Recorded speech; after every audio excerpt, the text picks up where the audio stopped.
All right, we got landfall now, really close to the coastline. That's going to continue to be moving on shore as we go through the next little while, especially into the next hour or two, coming into the western side of Tampa, St. Pete. It's the bay there that we were suspecting was going to be in play as we went along, and it has. It's really become bigger and bigger there as we've gone through the last hour and a half or so. Maximum sustained winds are still sitting here right at 120 miles per hour, which is what we were thinking a little bit earlier. 120 mile per hour winds, 27.2 and 82.8 to the west, with a northeast movement at about 15, 16 miles per hour. Now the barometric pressure has filled in a little bit. We're now at the 954 millibars. Remember again, average barometric pressure is right at 1,013 millibars. So this would be less. And that's pretty much where we are at this point. You can see the hurricane there in the satellite imagery that I'm showing you. This overall has been the story during the day today, is how dysfunctional this thing has become over the past 12, 14 hours. And now that we've reached this time of the day, we're actually beginning to see, I think, a decent weakening taking place.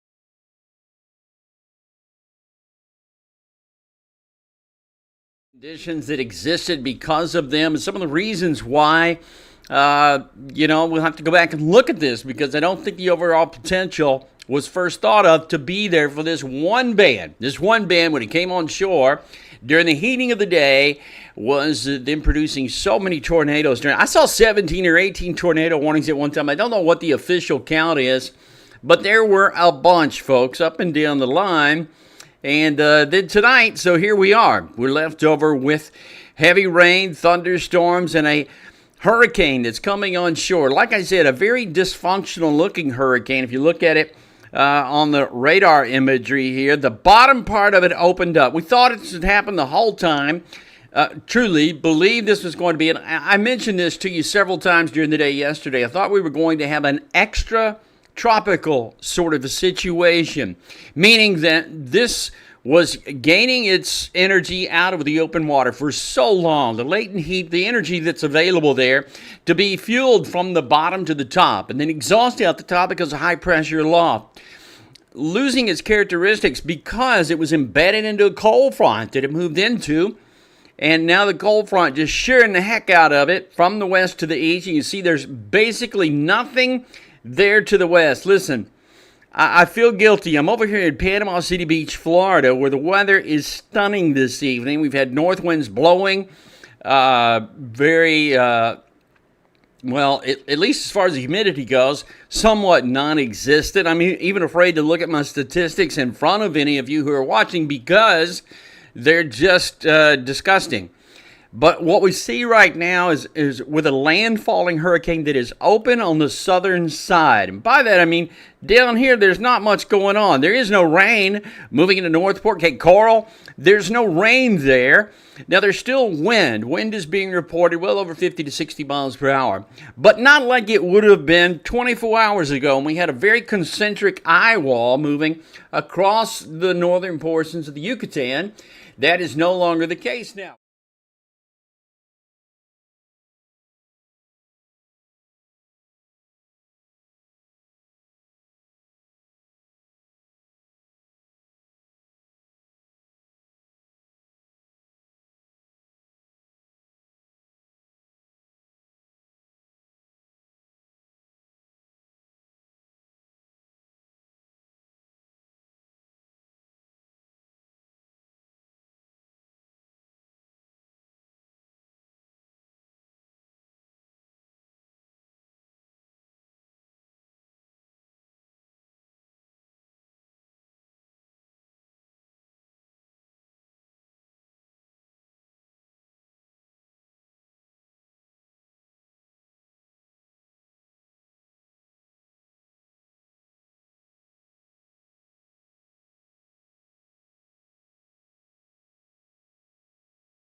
About Brett Adair is out and about. We've been following him. I don't know where he's headed so fast at the moment, but he's going looking for something. We'll catch up with him maybe audibly as we go through the next hour or two that we're doing this, and while I'm watching what's going on. So Brett is out and about, and we've been watching through the day today.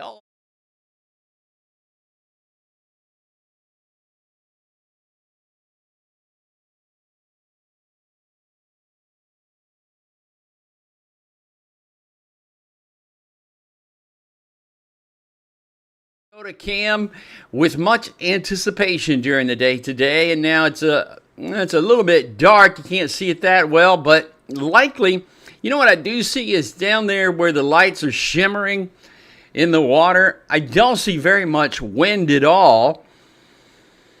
And it's kind of like you're in the elongated area of an eye wall. I mean, I'm looking at the radar here at the same time to sort of get a feel for what's going on, but more or less, I think that's probably still the feeling of being in the eye wall. I'll tell you what, I got to get a separate picture of this, and I'll do that in just a couple of seconds because I'm not really sure. I'm sure that's a live picture, but it all looks calm there at the moment, does it not?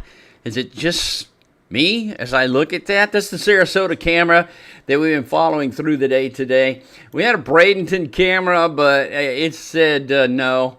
And it backed out of this whole process early as well. You know, I don't really know what to say. I've been through a million of these. Not a million, but I've been through so many of these. I was looking at the top 16 or something stupid. The top 16 hurricanes over the last 40 years. I've been on the air for 14 of them. I've either been on the air or I've been in them. So when I say I've seen a million of these, I've seen a bunch of these. And I've seen many of them coming on shore. I told the story a little bit earlier of Hurricane Gilbert. Back in 1988, I was a fresh young man in Chattanooga, Tennessee. I was the chief meteorologist in Chattanooga, Tennessee. There was this hurricane, Hurricane Gilbert, 1988. And it was very well known that it was the lowest barometric pressure out into the Atlantic Ocean at the time. It set a record, and I knew I had to be there, so I started out in Chattanooga, Tennessee. I picked up a friend of mine. We'll just say his name was, I don't know, Steve, from the Weather Channel. And I picked Steve up, and we head southward. We're in a Ford F-150. It was red. Had a sliding glass door, and I had a camper shell on the back of it. So we started out that way. John Hope was the hurricane guy at the Weather Channel at that time, very much in its infancy. And so we headed southward with the advice of John Hope. And I had a new bag phone, a cellular one bag phone that I was using at the time. I was getting information. We were calling back and forth, talking to John Hope and some other people at the National Hurricane Center and looking at that and going southward. At that time, the forecast was for the storm to come into Ocean Springs, Mississippi.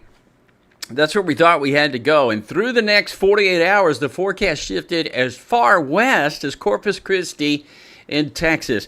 That's how far we've come when it comes to forecasting hurricanes. Look at how well the forecast did with this hurricane. And when you're projecting, when you're forecasting, a straight line is one thing. Then you put a ruler on the screen and you can just draw a line. But when you're forecasting a belly, this is a big old belly when it came into it, down into the Yucatan and then going back northward across western Florida. When you're forecasting where that belly point or that big curve is going to come out, that's amazing. And I'm in awe of what a bunch of numbers can do thrown into an algorithm and spit out by the forecast models that go out. My goodness, how well the forecast has performed over the past few years. Again, that was a miss. That was a miss by 2,100 miles when I started to Hurricane Gilbert way back then. Ended up in Matamoros, Mexico. I did my first live shot. Did a live shot for the Weather Channel, but over the bag phone, actually. I did several live shots along the way for CBS and beyond, but that's how that's how I got into that's how I got into hurricanes and that kind of thing. In 1980, I remember as a boy, my parents talking about Hurricane Frederick down in Mobile. And Camille, obviously, was another very famous. But of this generation, there'll be some of you who are young who will be talking about the time that the media grabbed a hold, social media grabbed a hold of. There was every thumbnail available talking about how there would be loss of life, and there will be loss of life in this hurricane when it comes on shore. We're going to hear about that. But I mean, some of the thumbnails have been that have been issued have been conspiracy theory kind of thumbnails about. I don't even want to say. I can't even take a deep breath and talk about it. But pretty much, what I'm talking about here is social media has come out of the blue here and taken over. And I don't know. I saw 50 or 60 armchair weather people over the past, several days who really have no experience whatsoever, except they can get you to click on a thumbnail. And I saw that, and I've heard everything, but reality is, here's where we are. A massive amount of people evacuated. I know, because many of them are here in Panama City Beach, Florida. Been talking to them for days about their journey. And they're sitting here and watching this and hoping for the best. And I still think early word, early returns, as they say, early word is that the winds have not been, 125 or 30 at this point. There may have been some gusts up there that are really, really high. But I've seen Brett driving along the roadways, and so it doesn't look like, in particular, there's been massive damage anywhere in town, in Tampa. Again, I'm not really positive exactly where he's headed at this point. Doesn't even look like it's rained a whole lot there, but we'll try to check in with him here very shortly. In fact, let me see if I can. We got a couple of more people out there too, and I will check in and see if I can find some other folks here and get some more information from a few people who are out there and who are writing about. I see a couple of signals that are down. People who are normally very sturdy in their signal don't have signals, so I'm sure there's got to be some, there's bound to be some areas where we have lost cell service at this point. We've lost connection. Brett uses Starlink and some other ways of getting his information out, but I'm for sure here that we've lost communication with quite a few people, and that's to be expected. Give me one sec here. Now, I want to look at. I'm saying that as if somebody is listening to me who cares, and actually nobody. Let's see. Low Lux is disabled. Nobody but me is watching this. This.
Let me show it to you. These are some of the highest winds yet to move into Tampa, because this is the outer core. This is the upper left-hand side of the outer core of the hurricane. And there it is from Tampa over to Brandon.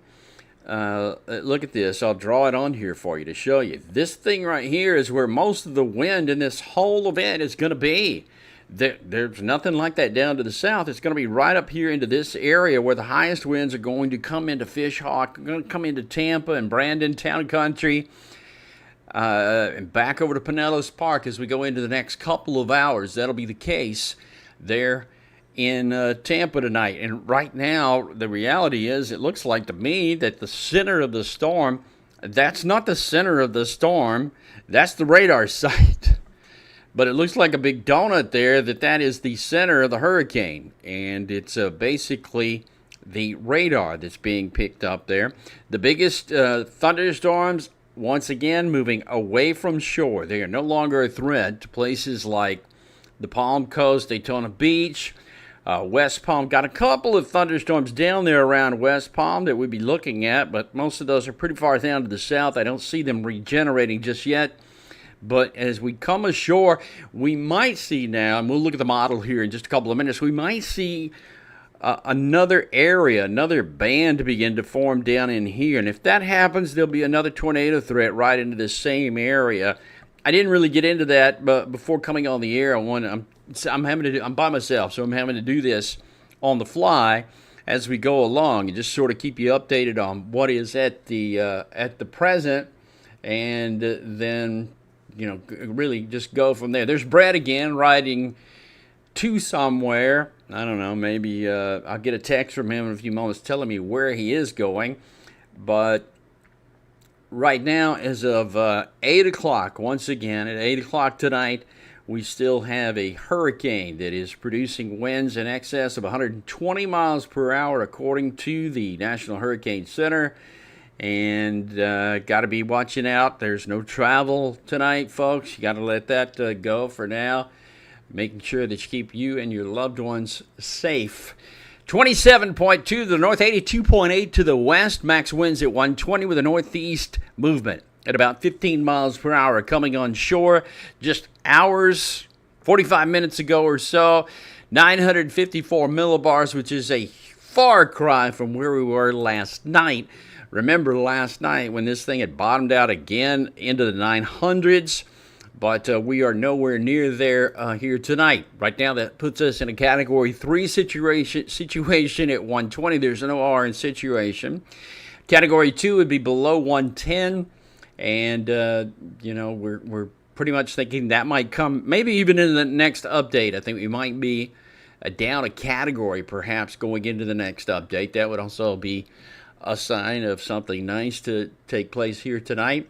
And then beyond that, we just have more of the same. We have the afternoon sort of situation during the day. Tomorrow we'll be looking at, in fact, I want to go ahead and just sort of look at what SPC has to say. I'll let you do it. We'll just have to do it together. Take a look at SPC together, because I don't have a way to do it any other way. So here we go. The state of Florida. No MDs, but the outlook is going to be here. And the outlook again for today was enhanced. It was slight yesterday, now it's enhanced. And as we look at the day tomorrow, it's marginal off the coast of Florida. So the thinking is that the low pressure will be far enough onto the east and off the coast that it's no longer going to be a threat for the tornadoes that we saw break out today when this whole thing really kicked off. And again, I guess it was, I'm not going to say it was totally not thought of, but it really wasn't talked about that much, if you will. How that was actually going to materialize during the day today. I don't think a lot of people thought that there would be severe weather like we had. Just tremendous amounts of tornado warnings during the day today. Water vapor imagery. I don't know if any of this is going to run because the traffic on the internet is in abundance today and tonight, and as you can see, this is the NOAA.gov site that I'm not the only person who knows about this site. and if it'll fill in, I always say this is like Aunt Jemima in the refrigerator, coming out real slow. But what I see is a very weakened storm. Thank God. Thank God the storm we saw 24 hours ago has not come on shore. And for it to have been what it was 24 hours ago and gone through the strengthening process in record amounts of time that we saw, perhaps falling apart just as rapidly here tonight, I hope, unfolding in front of us. And it's going to be, there's going to be some daylight, really. I hate these nighttime situations where you don't get a clue as to what's truly happened until the morning hours, but it's probably where we're going to be until we get some more information about that. Once again, let's see, I believe that's Brett's image there. I believe we got Brett there. Just not able to hear him at this point. If we go back, let me see, what else can I show you here? So now that we're over the land, Recon is no longer flying. Recon doesn't fly over the land for obvious reasons. But the last Recon that did fly, I see, was 9:55, 9:54. And now it's really just ground confirmation. Now we'll get all that information from the ground, and there'll be no extrapolating. There'll be, and you can see they're bugging out right there. That's not the actual plane, but that's where they are. That's where the actual plane is and where it's headed. So they're going to go back to Biloxi. I think on this trip they'll go back to Biloxi, Mississippi, and check out all that. And then if we go to, what else can I go to here? Let's just see if we can look at a model and see if any model in its right mind is anywhere near close to what we've just seen happen. And let me do that. That. It always wants to see my face, and I've always got my thumb over my face. Not always, but a lot of times I'm blocking the camera. Nope, that's not going to be right.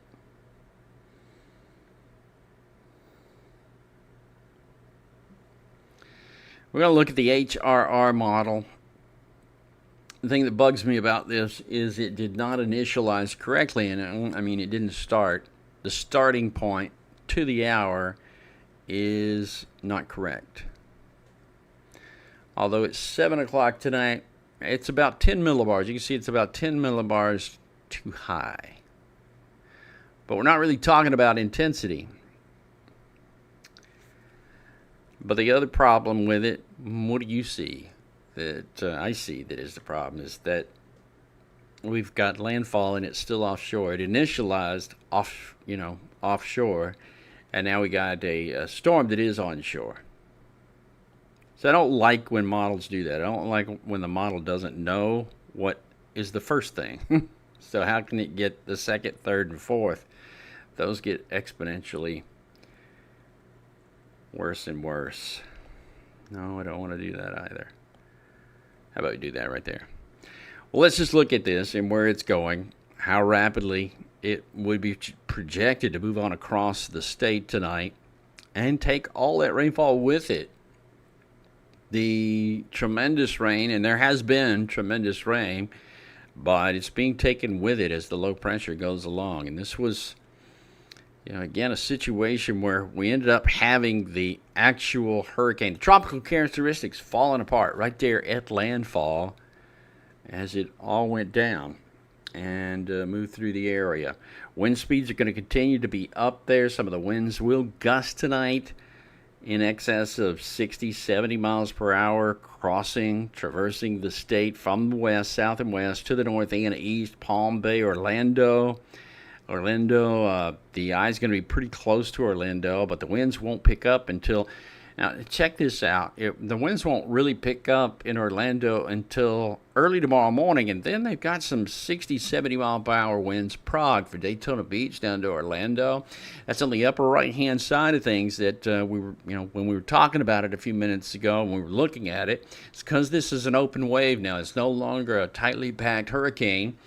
That only is producing that really heavy weather in a few isolated spots. It is a open wave now with a cold front hanging out the south end of it and a baroclinic zone set up, meaning that this hurricane is now deriving its energy from a temperature variance instead of the open waters of the Gulf of Mexico that were into the 80s. It's a whole different sort of situation, but at that point, when you do that, a cool front is hanging out the south side, and a cool front meant tornadoes for the day today. Actually, let's go back to SPC. I'm going to do that on the fly. We'll go back to, I didn't do that very well on the fly, but we're going to go back to SPC and see if we do have something as SPC, not NHC, SPC. And let me see if I can find out today's storm report. Back to my storm reports. 27 tornadoes reported so far. There were 27 tornado reports today. Look at them. All up US 1 and 95. Interstate 95 that goes north-south around Lake Okeechobee. A couple of them down south. Looks like near... that's probably going to have been somewhere near Okeechobee, these counties, Osceola County, Indian River County, Martin, and Brevard counties. A roof was ripped off of a Wells Fargo bank near US 1 and South Banana River Boulevard in Cocoa Beach. Multiple cars flipped over. That doesn't happen from little, small tropical hurricanes. That happens from the larger ones. Multiple cars flipped over, trees down, power lines down in the Indian River Estates area in Fort Pierce, Florida. A little bit after 8:30. Trained tornado spotter. Let me make sure of one thing here. Location and time. Tornado damage near Fort Myers Country Club, Colonial Boulevard in Orangewood Avenue, Point Mayaca. Large tornado near Brighton was reported earlier today. Lake Placid near State Road 70 and US 27. Emergency manager reporting a confirmed tornado flipped a truck on I-95 at mile marker 109 today. Video of a tree, fence, patio damaged north of Southwest Becker Road and east of I-95. And then you got a train spotter reporting a tornado that was on the ground near I-95, Southwest Becker Road, moving north. Trees were down in the area. Reports of damage near Verdi Court, Port St. Lucie. Train spotter reporting a tornado touchdown US 192 near Deer Park. Heavily damaged and destroyed mobile homes into Spanish Lakes community in Fort Pierce. Multiples here.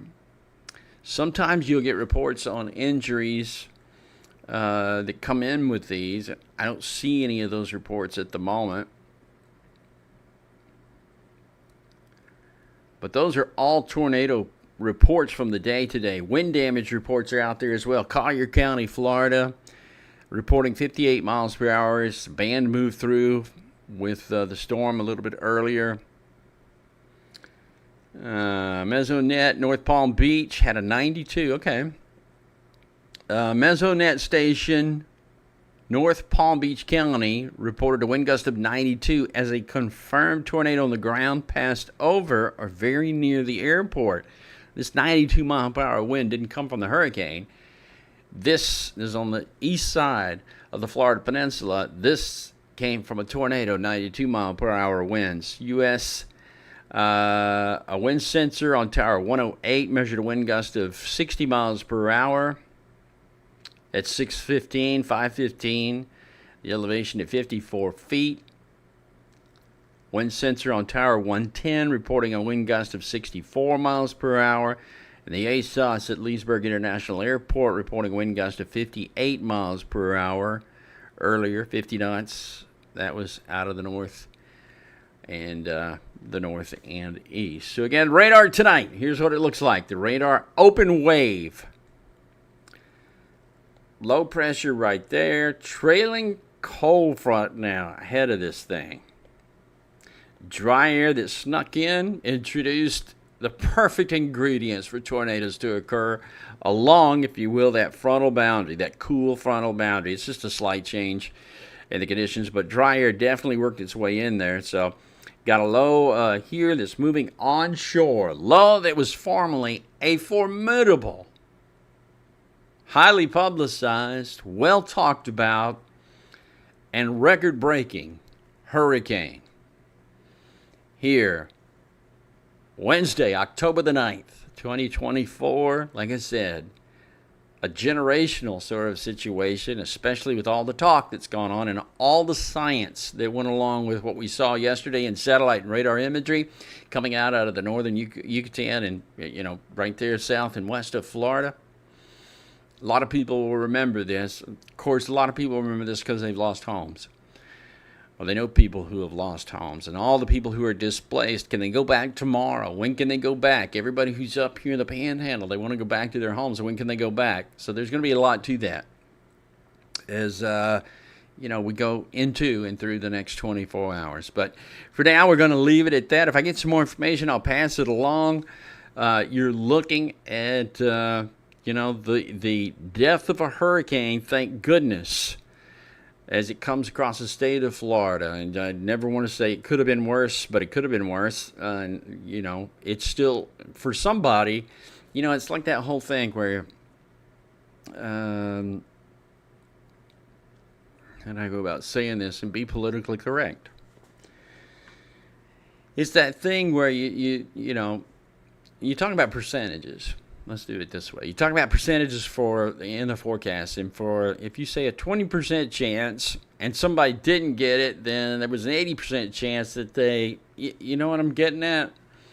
So the assumption is there's always a 100% chance of precipitation anytime you give a percentage. But really, the reality is it's 20% coverage of what you're looking at. Now we're looking at probably the state of Florida being 50% covered in high winds, heavy rainfall, and a low pressure coming on shore that at one time was a huge, huge hurricane. I'm David. Appreciate you being with me tonight. Probably do another update in just a little bit as soon as I'm a one-man show here by myself, and I know I'm boring by myself. But maybe we can get Brett on a little bit later and talk a little bit more about it. I appreciate you being with me. If you got questions, send them to me in my private messaging, and we'll kind of go from there. So I'm going to wrap it up for now. And I'd say let's go back to Oprah, but Oprah doesn't follow me at all. I don't know what follows me, but I'm going to say goodbye for now. And I wish you all well tonight. I hope everybody is well. And to check on everybody that you know of, especially if you're living down in those areas, check on your neighbor if you can tonight. Thanks.